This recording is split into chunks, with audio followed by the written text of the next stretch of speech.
Em dezembro do ano passado, a estudante Vanessa, de 19 anos, sentiu fortes dores nas costas. O diagnóstico, cálculo renal. Eu cheguei de viagem e aí comecei a me sentir um pouco mal. Fui dormir, não consegui dormir, sentindo muitas dores.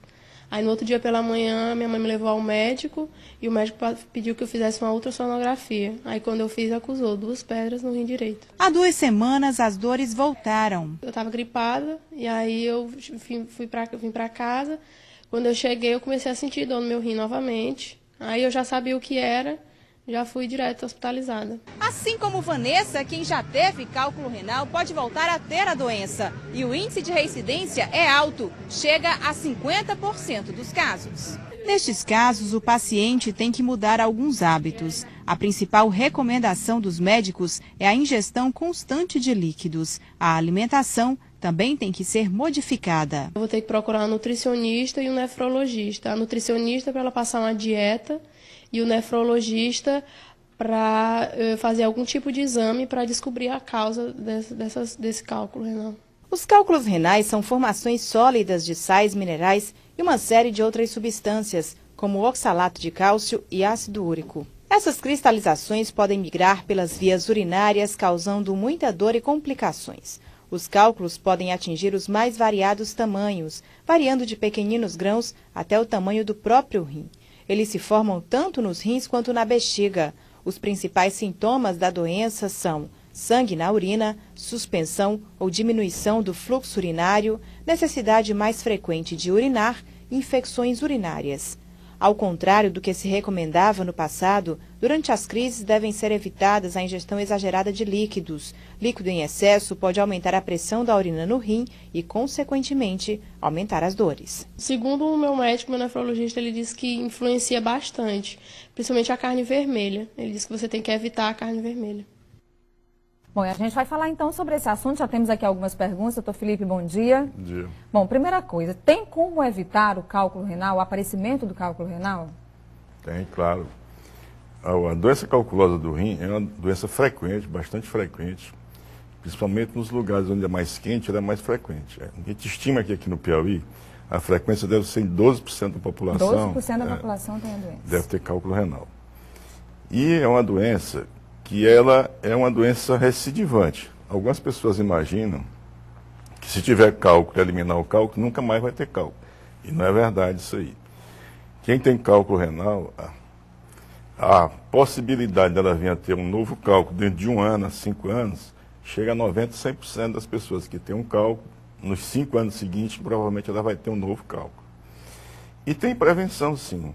A prevenção do cálculo renal, principalmente aqui no meio que a gente vive, é a ingestão de líquido. Fazer uma ingestão bem razoável de líquido. Para a população aqui de Teresina, que a gente mora no Nordeste, o Nordeste é muito quente, e a gente vive entre 2 rios. E esses 2 rios levam muita umidade do ar, Teresina. E as pessoas que moram em Teresina, apesar de ser muito quente, não têm muita sede. Uhum. Então as pessoas ingerem pouco líquido.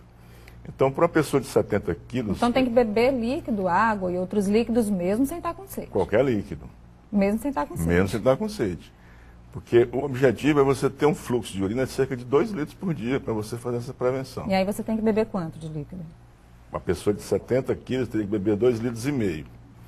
Por que tem que beber 2,5 litros? Porque a gente faz uma perda de líquido, uma perda insensível e obrigatória, que a gente não tem jeito de controlar.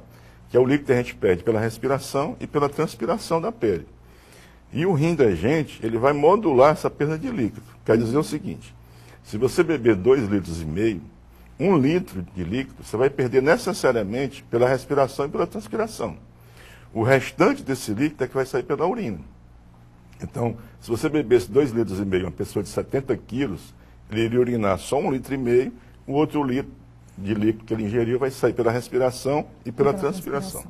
A Maria diz, no período da minha menstruação, sinto muita fraqueza e dores nas costas. Pode ser um cálculo renal? Pode, mas pelo que ela está mostrando aí, muito provavelmente deve ser um problema ginecológico, porque está associado com o período menstrual dela. Uhum. Então eu recomendo que ela procure um ginecologista para avaliar isso aí. Professor João, quem tem cálculo renal pode fazer a cirurgia com anestesia geral ou anestesia local? Como é o procedimento para a retirada do cálculo, doutor Felipe? Olha, o tratamento do cálculo renal, professor, ele evoluiu muito nos últimos anos. Até uns 15, 20 anos atrás, a pessoa que tinha cálculo renal ou esperava a eliminação espontânea ou tinha que submeter a uma cirurgia que era aberta a barriga para retirar esse cálculo.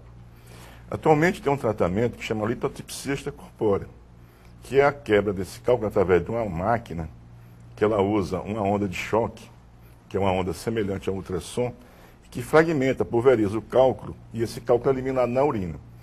Então hoje, com esse tratamento... Sem dor? Sem dor. Hoje esse tratamento a pessoa faz fora do hospital, ambulatorialmente, sem usar anestesia e sem precisar de internação. E é claro, sem cortar nem furar a pessoa. Agora, a gente falou aí sobre a ingestão de líquidos, o senhor falou que isso é importante no processo de prevenção. Doutor Felipe, e os alimentos? A gente viu aí a Andressa, né, que é a nossa paciente aí da reportagem, a Vanessa, desculpa, e a Vanessa dizendo que o médico orientou que ela não comesse carne vermelha. Alguns alimentos podem interferir na formação do cálcio? Pode, e é importante fazer um estudo metabólico das pessoas que têm cálculo. E esse estudo metabólico é feito através da análise do próprio cálculo. E se a pessoa não tiver a oportunidade de colher esse cálculo quando ele é eliminado, é feito um estudo na urina desses pacientes, para se chegar a uma conclusão de que é formado o cálculo. E a partir desse estudo metabólico, é feita uma dieta. É claro que essa dieta não é igual para todo mundo, depende, cada tipo de cálculo corresponde a um tipo de dieta. E a gente viu aí que os cálculos têm tamanhos bem variados, né? Tem uns menores e outros bastante complicados aí, né?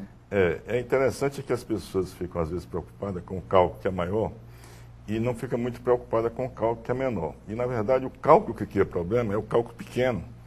Que ele pode descer, né, pelas Porque vias. quando ele tem menos de 1 centímetro, ele pode migrar e entrar no ureter, que é o canal que vai do rim para a bexiga, e obstruindo o fluxo urinário, vai causar uma das dores mais fortes que a pessoa pode sentir, que é a cólica renal, que é o que realmente leva Não quero nem imaginar como seja essa dor. A Regina pergunta se existe algum remédio natural para problemas renais. Essa pergunta é bem interessante, porque aqui em Teresina, as pessoas têm um costume de, quando a pessoa está com a cólica renal, a primeira coisa que indica é tomar suco de carambola. Tem tal de chá de velame também, não tem? Chá de velame, da folha cabelo do velame, de milho, então. Mas eu queria falar a respeito do suco de carambola, porque na verdade o suco de carambola, ele tem uma substância chamada ácido oxálico. E o ácido oxálico, na verdade, ele vai formar oxalato no rim. E o oxalato é um dos componentes importantes de cálculo aqui na nossa região. 80% dos cálculos aqui da região Nordeste é feito de oxalato de cálcio. Então, suco de carambola não é para tomar quando a pessoa tiver cólica renal. Porque suco de carambola forma cálculo renal. E também quando estiver em crise, só para a gente encerrar aqui, o doutor Felipe já tinha me dito aqui, quando estiver em crise, a Ana colocou aí na reportagem também, não é aconselhável a ingestão aumentada de líquido, porque também vai provocar dor, né? Isso também tem uma pequena coisa que deve ser dita, que algumas vezes está indicado você fazer a ingestão forçada de líquido para a pessoa eliminar. Se você tem um cálculo, e esse cálculo é menor do que meio centímetro, ele está dentro do ureter, e existe a possibilidade de você eliminar esse cálculo, você dá a medicação para a dor do paciente e faz a ingesta de líquido para ele expulsar aquele cálculo. Agora, se ele é maior do que meio centímetro, tem 0,8, 0,9, 1 centímetro, não adianta dar líquido, porque só vai piorar o quadro de dor do paciente. Ok, nós conversamos aqui com o doutor Felipe Pádua, que é médico nefrologista. Hoje o nosso quadro de saúde falando sobre cálculo renal. Obrigada pela participação de todos os nossos telespectadores. Doutor Felipe, também muito obrigado. Um bom dia para o senhor.